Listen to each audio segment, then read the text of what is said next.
This audio production was made in collaboration with Audible Anarchist. Anarcho-syndicalism, Theory and Practice. An introduction to a subject which the Spanish War has brought into overwhelming prominence. By Rudolf Rocker. Chapter 3. The Forerunners of Syndicalism.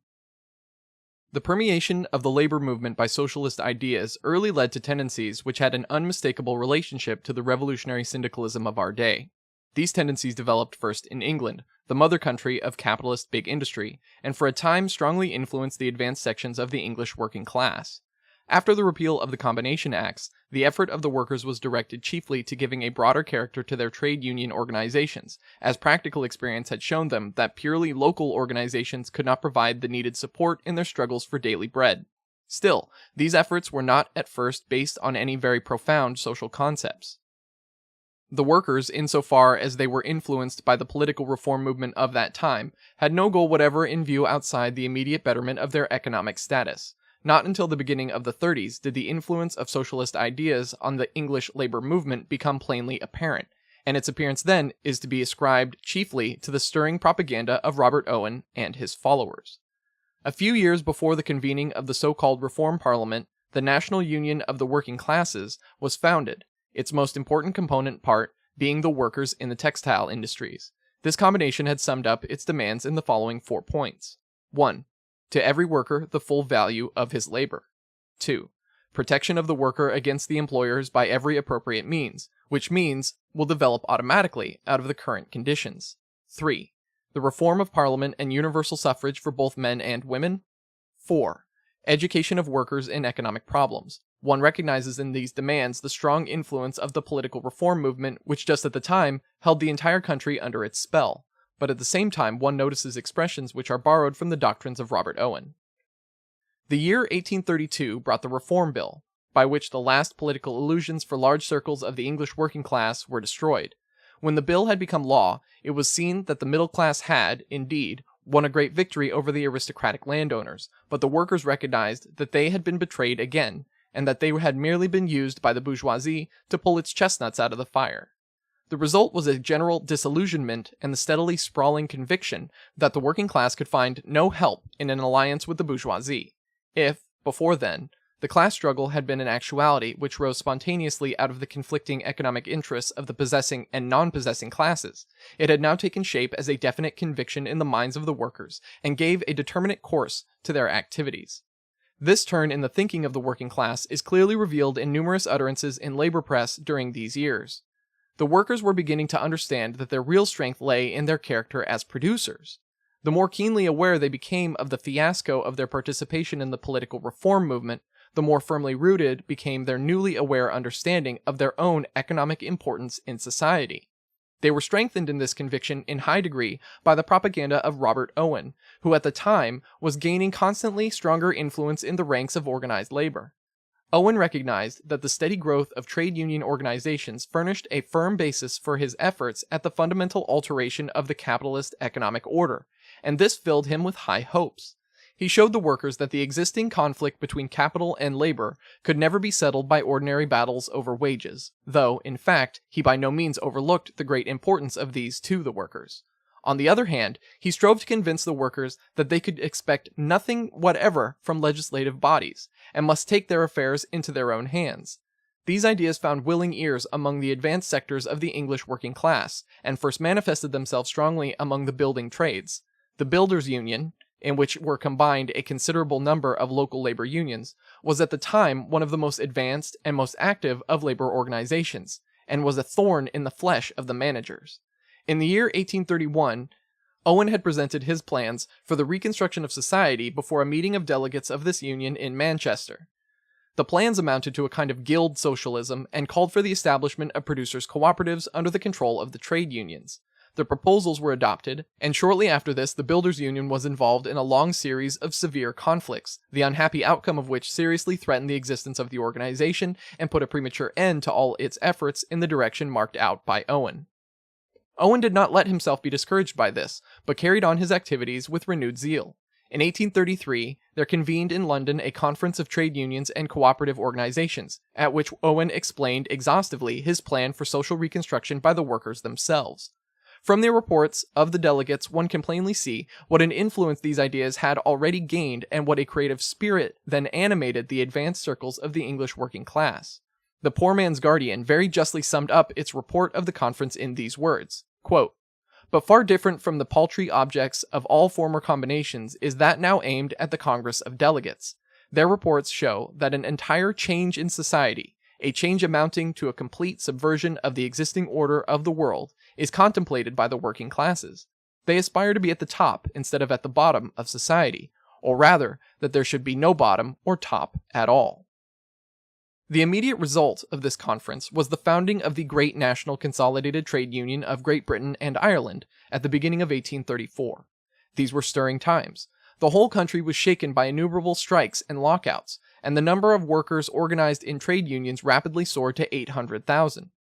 The founding of the GNC arose from the effort to gather the scattered organizations into one great federation, which would give greater effective force to the actions of the workers. But what distinguished this alliance from all the efforts in this direction which had been made previously was that it stood neither for pure trade unionism nor for collaboration of the workers with the political reformers.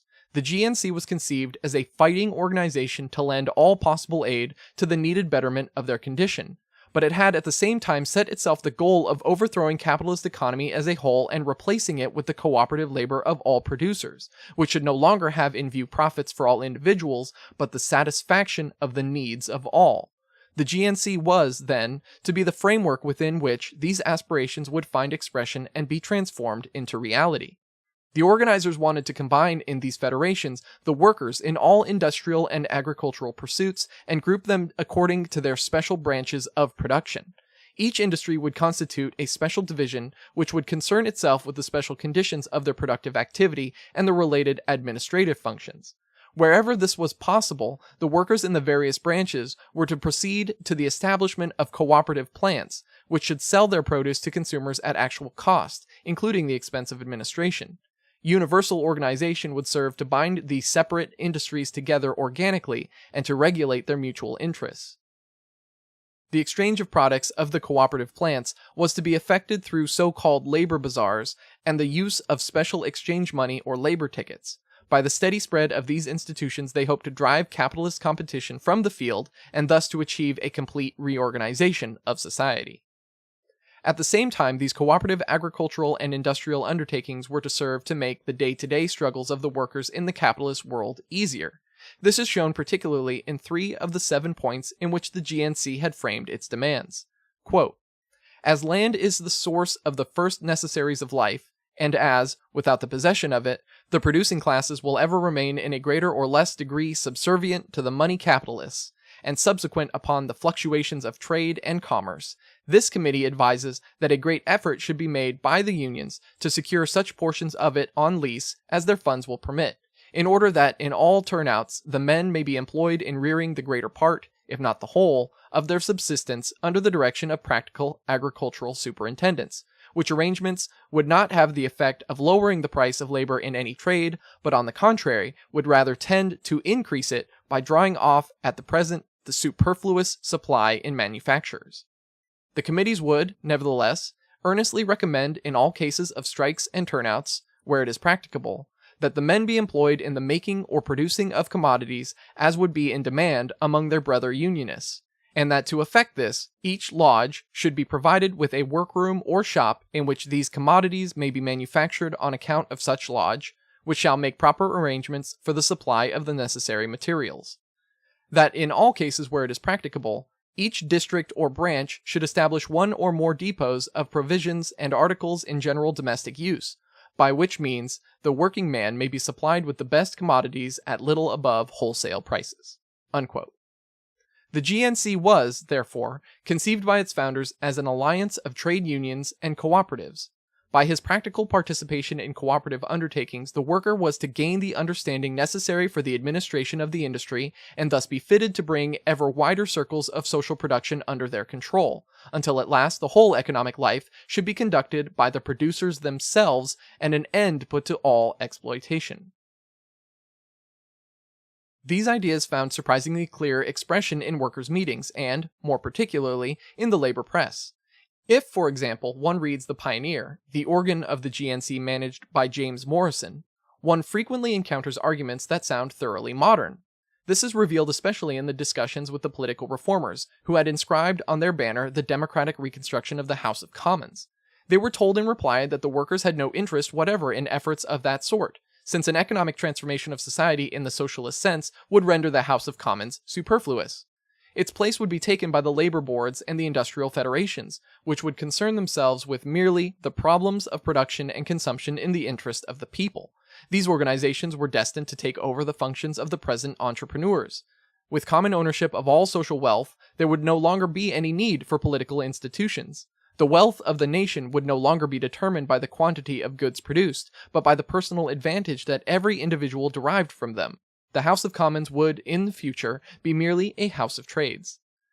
The GNC met with an extraordinary response from the workers. In a few months it embraced much over 500,000 members, and even though its actual aims were clearly understood at first only by the most intellectually active elements among the workers, still the great masses recognized, at least, that an organization of such dimensions could lend much greater weight to their demands than could local groups.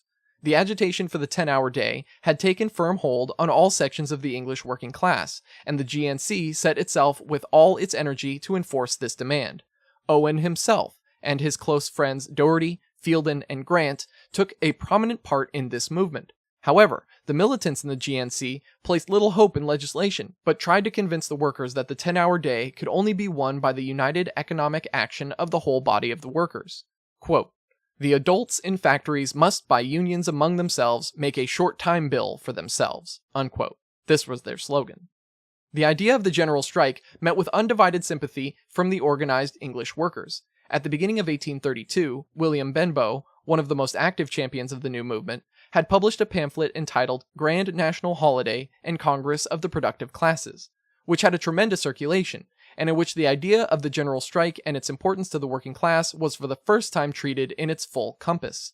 Benbow told the workers that if the enforced sale of their labor power was the cause of their slavery, then the organized refusal to work must be the means of their liberation. Such an instrument of warfare dispensed with any use of physical force, and could achieve incomparably greater effects than the best army. All that was needed to bring about the downfall of the system of organized injustice was that the workers should grasp the importance of this powerful weapon and learn to use it with intelligence. Benbow advanced a lot of proposals, such as preparation for the general strike in the whole country by the establishment of local committees, so that the eruption might burst with elemental force, and his ideas at that time met with the heartiest response from the workers. The rapid growth of the GNC, and, even more, the spirit that emanated from it, filled the employers with secret fear and blind hatred of the new combination. They felt that the movement must be stifled at the very outset before it had time to spread farther and build up and consolidate its local groups.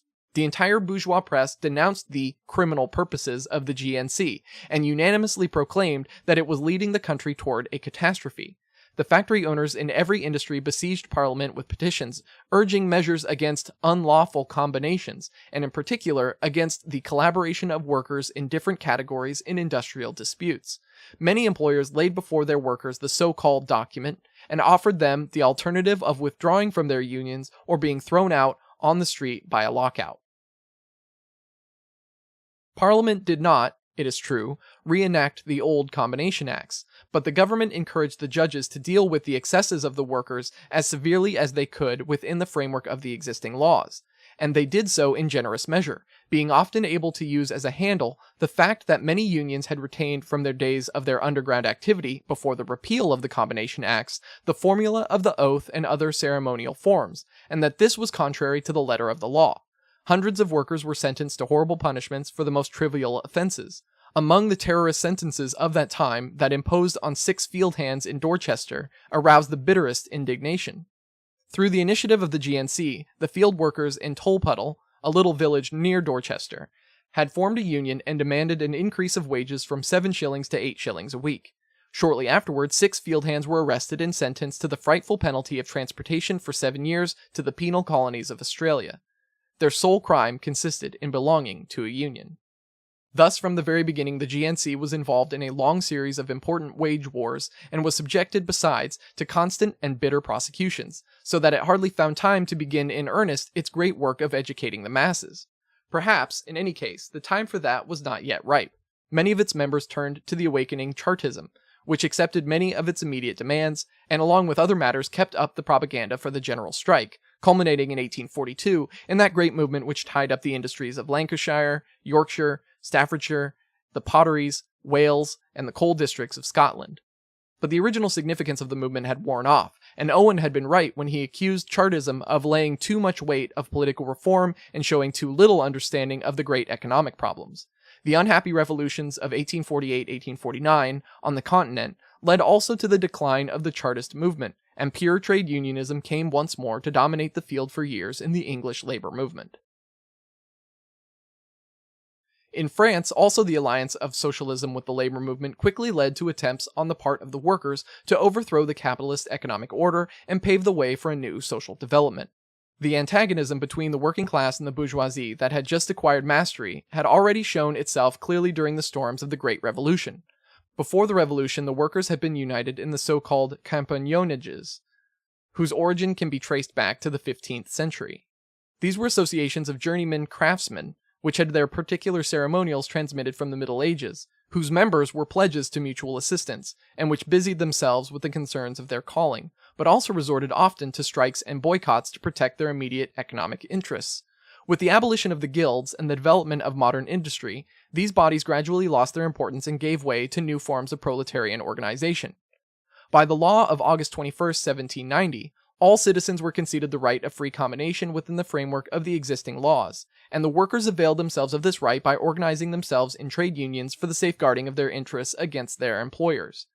A lot of local strike movements ensued, especially in the building industry, and caused employers a great deal of worry, as the organization of workers grew constantly stronger, counting 80,000 members in Paris alone. In a memorial to the government, the employers denounced these combinations of workers and demanded the protection of the state against this new tyranny, which presumed to interfere with the right of free contract between employer and employee. The government responded graciously to this demand and forbade all combinations for the purpose of effecting alterations in the existing conditions of labor, assigning as a reason that it could not permit the existence of a state within the state. This prohibition continued in force until 1864, but here also it was early shown that circumstances are stronger than the law. Just as had the English, so also the French workers resorted to secret association, since the law denied them the right to urge their demands openly. The so-called mutualités, harmless mutual benefit societies, often served in this connection as a cover, spreading the mantle of legality as over the secret organizations for resistance, sociétés de résistance. These had, it is true, often to endure harsh prosecutions, and to make many sacrifices, but no law was able to crush their resistance. Under the law of Louis Philippe, the laws against the combination of workers were strengthened still further, but even that could not prevent the steady growth of the Sociétés de Résistance, nor the development of a long series of great strike movements as a result of their underground activities. Of these, the fight of the weavers in Lyon in 1831 grew into an event of European importance. Bitter need had spurred these workers to a desperate resistance to the rapacity of the employers, and owing to the interference of the militia, this had developed into an outright revolt, into which the workers carried their banner inscribed with the significant words, "Live working or die fighting." As early as the 30s, a lot of these workers' associations had become acquainted with socialist ideas, and after the February Revolution of 1848, the acquaintance afforded the basis for the movement of the French Workingmen's Association, a cooperative movement with a trade union trend, which worked for a reshaping of society by constructive effort. In his history of the movement, S. Englander puts the number of these associations at about 2,000. But the coup d'etat of Louis Bonaparte put an abrupt end to this hopeful beginning, as to so many others. Only with the founding of the International Workingmen's Association was there a revival of the doctrines of a militant and constructive socialism, but after that they spread internationally. The International, which exercised such a powerful influence on the intellectual development of the body of European workers, and which even today has not lost its magnetic attraction in the Latin countries, was brought into being by the collaboration of the English and French workers in 1864. It was the first great attempt to unite the workers of all countries in an international alliance which should open the path for the social and economic liberation of the working class. It was from the beginning distinguished from all the political forms of organization of bourgeois radicalism by pointing out that the economic subservience of the workers to the owners of the raw materials and the tools of production was the source of the slavery which revealed itself in social misery, intellectual degradation, and political oppression. For this reason, it proclaimed in its statutes the economic liberation of the working class as the great purpose to which every political movement must be subordinate. Since the most important object was to unite the different factions of the social movement in Europe for this purpose, the organizational structure of the vast Workers' Alliance was based on the principles of federalism, which guaranteed to each particular school the possibility of working for this common goal in accordance with their own convictions and on the basis of the particular conditions of each country. The International did not stand for any defined social system. It was rather the expression of a movement whose theoretical principles slowly matured in the practical struggles of everyday life and took clearer form at every stage of its vigorous growth. The first need was to bring the workers of the different countries closer to one another, to make them understand that their economic and social enslavement was everywhere traceable to the same causes, and that consequently the manifestation of their solidarity must reach beyond the artificial boundaries of the states, since it is not tied up with the alleged interests of the nation, but with the lot of their class. The practical efforts of its sections to end the importation of foreign strikebreakers in times of industrial warfare, and to furnish material and moral assistance to militant workers in every country by international collections, contributed more to the development of an international consciousness among the workers than the loveliest theories could have done. They gave the workers practical education in social philosophy. It was a fact that after every considerable strike, the membership of the International soared mightily, and the conviction of its national coherence and homogeneity was constantly strengthened. Thus, the International became the great schoolmistress of the socialist labor movement and confronted the capitalist world with the world of international labor, which was being ever more firmly welded together in the bonds of proletarian solidarity.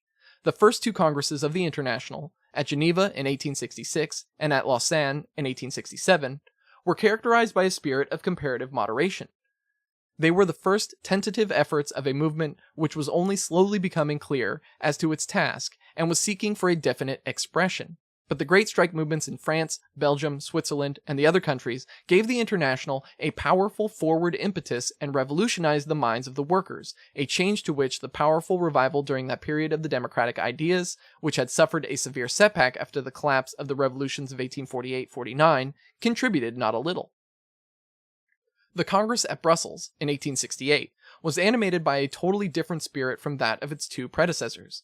It was felt that the workers everywhere were awakening to new life and were becoming constantly surer of the subject of their endeavors.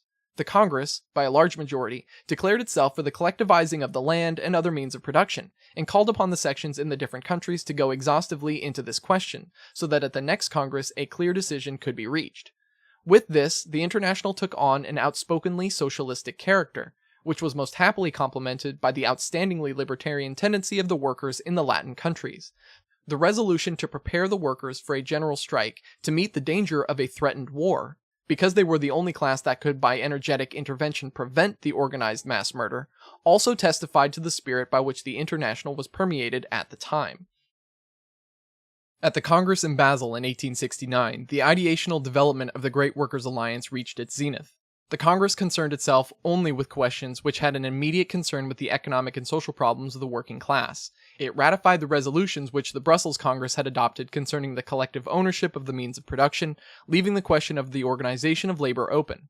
But the interesting debates of the Basel Congress show very plainly that the advanced sections of the International had already been giving attention to this question, and had, moreover, come to very clear conclusions about it. This was revealed particularly in the utterances concerning the importance of trade union organizations of the working class. In the report upon the question which Eugene Hand laid before the Congress in the name of the Belgian Federation, there was presented for the first time a wholly new point of view, which had an unmistakable resemblance to certain ideas of Owen in the English labor movement of the 30s. In order to make a correct estimate of this, one must remember that the various schools of state socialism of that time attributed to the trade unions either no importance at all, or at best only a subordinate one. The French Blanquistes saw in the trade unions merely a reform movement, with which they wished to have nothing to do, as their immediate aim was a socialist dictatorship. Ferdinand Lassalle directed all his activities towards wielding the workers into a political party, and was an outspoken opponent of all trade union endeavors, in which he saw only a hindrance to the political evolution of the working class. Marx, and more especially his friends of that period in Germany, recognized, it is true, the necessity of the trade unions for the achievement of certain betterments within the capitalist social system, but they believed that their role would be exhausted with this, and that they would disappear along with capitalism, since the transition to socialism would be guided only by a proletarian dictatorship. At Basel, this idea underwent for the first time a thorough critical examination. In the Belgian report Hand laid out before the Congress, the views which were expressed by the delegates from Spain, the Swiss Jura, and a considerable part of the French sections, it was clearly set forth that the trade union organizations of the workers not only had a right to existence within the present society, but they were even more to be regarded as the social cells of a coming socialist order, and it was, therefore, the task of the International to educate them for this service. In accordance with this, the Congress adopted the following resolution. Quote, "The Congress declares that all workers should strive to establish associations for resistance in their various trades. As soon as a trade union is formed, the unions on the same trade are to be notified so that the formation of national alliances in the industries may be begun. These alliances shall be charged with the duty of collecting all material relating to their industry, of advising about measures to be executed in common, and of seeing that they are carried out, to the end that the present wage system be replaced by the Federation of Free Producers. The Congress directs the General Council to provide for the alliance of the trade unions of all countries." Unquote. In his argument for the resolution proposed by the committee, Hans explained that, quote, "By this double form, the organization of local workers' associations and general alliances for each industry, on the one hand, the political administration of the committees, and on the other, the general representation of labor, regional, national, and international, will be provided for. The councils of the trade and industrial organizations will take the place of the present government, and this representation of labor will do away, once and forever, with the governments of the past." Unquote. This new and fruitful idea grew out of the recognition that every new economic form must be accompanied by a new political form of the social organism, and could only attain political expression in this. Therefore, socialism also had to have a special political form of expression, within which it may become a living thing, and they thought they had found this form in a system of labor councils. The workers in the Latin countries, in which the International found its principal support, developed their movement on the basis of economic fighting organizations and socialist propaganda groups, and worked in the spirit of the Basel resolutions. As they recognized in the state the political agent and defender of the possessing classes, they did not strive at all for the conquest of political power, but for the overthrow of the state and of every form of political power in which with sure instinct they saw the requisite preliminary conditions for all tyranny and all exploitation. They did, therefore, not choose to imitate the bourgeois classes and set up a political party, thus preparing the way for a new class of professional politicians, whose goal was the conquest of political power. They understood that, along with the monopoly of property, the monopoly of power must also be destroyed if complete reshaping of social life was to be achieved. Proceeding from the recognition that the lordship of man over man had had its day, they sought to familiarize themselves with the administration of things. So to the state politics of the parties, they opposed the economic policy of the workers. They understood that the reorganization of society on a socialist pattern must be carried out in the various branches of industry and in the departments of agrarian production. Of this understanding was born the idea of a system of labor councils. It was the same idea which inspired large sections of the Russian workers and peasants at the outbreak of the revolution, even if the idea had never been thought out so clearly and systematically in Russia as in sections of the First International. Under Tsarism, the Russian workers lacked the requisite intellectual preparation for this, but Bolshevism put an abrupt end to this fruitful idea. For the despotism of dictatorship stands in irreconcilable contradiction to the constructive idea of the council system, that is, to a socialist reconstruction of society by the producers themselves. The attempt to combine the two by force could only lead to that soulless bureaucracy which has been so disastrous for the Russian Revolution. The council system brooks no dictatorships, as it proceeds from totally different assumptions. In it is embodied the will from below, the creative energy of the toiling masses. In dictatorship, however, only lives barren compulsion from above, which will suffer no creative activity and proclaims blind submission as the highest laws for all. The two cannot exist together. In Russia, dictatorship proved victorious, hence there are no more Soviets there. All that is left of them is the name and a gruesome caricature of its original meaning. The council system for labor embraces large parts of the economic forms employed by a constructive socialism which of its own accord operates and produces to meet all natural requirements. It was the direct result of a fruitful development of ideas growing out of the socialist labor movement. This particular idea rose from the effort to provide a concrete basis for the realization of socialism. This basis was seen to lie in the constructive employment of every efficient human being. But dictatorship is an inheritance from bourgeois society, the traditional precipitate of French Jacobinism, which was dragged into the proletarian movement by the so-called Babovists and later taken over by Marx and his followers. The idea of the council system is intimately intergrown with socialism and is unthinkable without it. Dictatorship, however, has nothing whatever in common with socialism, and at best can only lead to the most barren of state capitalism. Dictatorship is a definite form of state power, the state in state of siege. Like all other advocates of the state idea, so also the advocates of dictatorship proceed from the assumption that any alleged advance and every temporal necessity must be forced on the people from above. This assumption alone makes dictatorship the greatest obstacle to any social revolution, the proper element of which is the free initiative and constructive activity of the people. Dictatorship is the negation of organic development, of natural building from below upwards. It is the proclamation of the wardship of the toiling people, a guardianship forced upon the masses by a tiny minority. Even if its supporters are animated by the very best intentions, the iron law of the facts will always drive them into the camp of extremist despotism. Russia had given us the most instructive example of this, and the pretense of the so-called dictatorship of the proletariat is something different. Because we have here to do with the dictatorship of a class, not the dictatorship of individuals, deceives no earnest critic. It is only a sophisticated trick to fool simpletons. Such a thing as the dictatorship of a class is utterly unthinkable, since there will always be involved merely the dictatorship of a particular party which takes upon itself to speak in the name of a class, just as the bourgeoisie justified any despotic proceeding in the name of a people.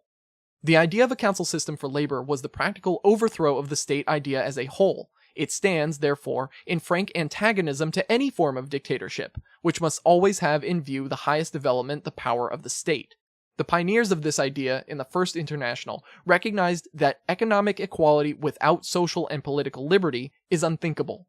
For this reason, they were firmly convinced that the liquidation of all institutions of political power must be the first task of the social revolution, so as to make any new form of exploitation impossible. They believed that the Workers' International was destined gradually to gather all effective workers into its ranks, and at the proper time to overthrow the economic despotism of the possessing classes, and along with this all the political coercive institutions of the capitalist state, and to replace these by a new order of things. This conviction was held by all libertarian sections of the International. Bakunin expressed it in the following words, quote, "Since the organization of the International has, as its goal, not the setting up of new states or despots, but the radical destruction of every separate sovereignty, it must have an essentially different character from the organization of the state. To just the degree that the latter is authoritarian, artificial, and violent, alien and hostile to the natural development and the interests of the people, to that same degree must the International be free, natural in every respect in accord with these interests and instincts. But what is the natural organization of the masses? It is one based on the different occupations of their actual daily life, on their various kinds of work, organizations according to their occupations, trade organizations. When all industries, including the various branches of agriculture, are represented in the International, its organization, the organization of the masses of people, will be finished." Unquote. From this line of thought arose likewise the idea of opposing to the bourgeois parliaments a chamber of labor, which proceeded from the ranks of the Belgian internationalists. These labor chambers were to represent the organized labor of every trade and industry, and were to concern themselves with all questions of social economy and economic organization on a socialist basis, in order to prepare, practically, for the taking over by the organized workers of the means of production, and in this spirit to provide for the intellectual training of the producers. In addition, these bodies were to pass judgment from the workers' point of view on all questions brought up in the bourgeois parliaments which were of interest to the workers, so as to contrast the policies of bourgeois society with the views of the workers. Max Nettlau has given to the public in his book Der Anarchismus von Proudhon zu Kropotkin a hitherto unknown passage from one of Bakunin's manuscripts that is highly indicative of Bakunin's views on this question. Quote, All this practical and vital study of social science by the workers themselves in their trade sections and in these chambers will, and already has, engendered in them the unanimous, well-considered, theoretically and practically demonstrable conviction that the serious, final, complete liberation of the workers is possible only upon one condition, that of the appropriation of capital, that is, of raw material and all the tools of labor, including land, by the whole body of workers. The organization of the trade sections, their federation in the International, and their representation by the chambers of labor not only create a great academy in which the workers of the International, combining theory and practice, can and must study economic science, they also bear in themselves the living germs of the new social order, which is to replace the bourgeois world. They are creating not only the ideas, but also the facts of the future itself." Unquote.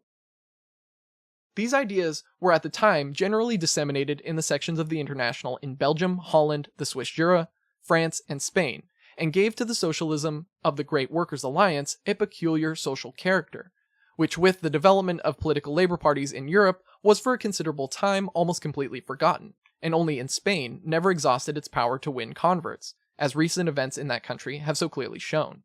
They found active advocates in men like James Guillaume, Adhémar Schwitzgebel, Eugene Varlan, Louis Pindy, César de Papay, Eugene Hahn, Hector Denis, Guillaume de Grief, Victor Arnault, R. Farga Pellicer, G. Centignon, Anselmo Lorenzo, to mention here only the best-known names, all men of excellent reputation in the International. The fact is that the whole intellectual development of the International is to be ascribed to the enthusiasm of these libertarian elements in it, and received no stimulus from either the state socialist factions in Germany and Switzerland or pure trade unionism in England. So long as the International pursued these general lines, and for the best respected the right of decision of the separate federations, as was provided in its statutes, it exercised an irresistible influence over the organized workers. But that changed at once when Marx and Engels began to use their position in the London General Council to commit the separate national federations to parliamentary action. This occurred first at the unhappy London Conference of 1871. This behavior was in sharp violation not only of the spirit but also of the statutes of the International. It could but encounter the united resistance of all the libertarian elements in the International, the more so as the question had never previously been brought before a Congress for consideration. Shortly after the London Conference, the Jura Federation published the historic circular on Saint-Villiers, which protested in determined and unequivocal words against the arrogant presumption of the London General Council. But the Congress at The Hague in 1872, in which a majority had been artificially created by the employment of the dirtiest and most reprehensible methods, crowned the work begun by the London Conference of transforming the International into an electoral machine. In order to obviate any misunderstanding, the Blanquist, Edouard Vaillant, in his argument for the resolution proposed by the General Council advocating the conquest of political power by the working class, explained that, quote, "As soon as this resolution has been adopted by the Congress and so incorporated into the Bible of the International, it will be the duty of every member to follow it under penalty of expulsion." Unquote. By this, Marx and his followers directly provoked the open split in the International with all its disastrous consequences for the development of the labor movement, and inaugurated the period of parliamentary politics which of natural necessity led to that intellectual stagnation and moral degeneration of the socialist movement which we can observe today in most countries. Soon after the Hague Congress, the delegates of the most important energetic federations of the International met in the anti-authoritarian Congress in Saint-Omer, which declared all the resolutions adopted at The Hague null and void. From then on dates the split in the socialist camp between the advocates of direct revolutionary action and the spokesmen for parliamentary politics, which, with the lapse of time, has grown constantly wider and more unbridgeable. Marx and Bakunin were merely the most prominent representatives of the opposed factions in this struggle between two different conceptions of the fundamental principles of socialism. But it would be a big mistake to try to explain the struggle as merely a conflict between two personalities. It was the antagonism between two sets of ideas which gave to the struggle its real importance and still gives it today. That Marx and Engels gave such a spiteful and personal character to the dissension was a disaster. The International had room for every faction, and a continuous discussion of the different views could only have contributed to their clarification. but the effort to make all schools of thought subservient to one particular school, one which, moreover, represented only a minority of the International, could but lead to a cleavage and to the decline of the great alliance of workers, could but destroy those promising germs which were of such great importance to the labor movement in every land. The Franco-Prussian War, by which the focal point of the socialist movement was transferred to Germany, whose workers had neither revolutionary traditions nor that rich experience possessed by socialists in the countries to the west, contributed greatly to this decline. The defeat of the Paris Commune and the incipient reaction in France, which in a few years spread over Spain and Italy as well, pushed the fruitful idea of a council system for labor far into the background. The sections of the International in those countries were for a long time able to carry on only an underground existence, and were obliged to concentrate all their strength on repelling the reaction. Only with the awakening of revolutionary syndicalism in France were the creative ideas of the First International rescued from oblivion, once more to vitalize the socialist labor movement.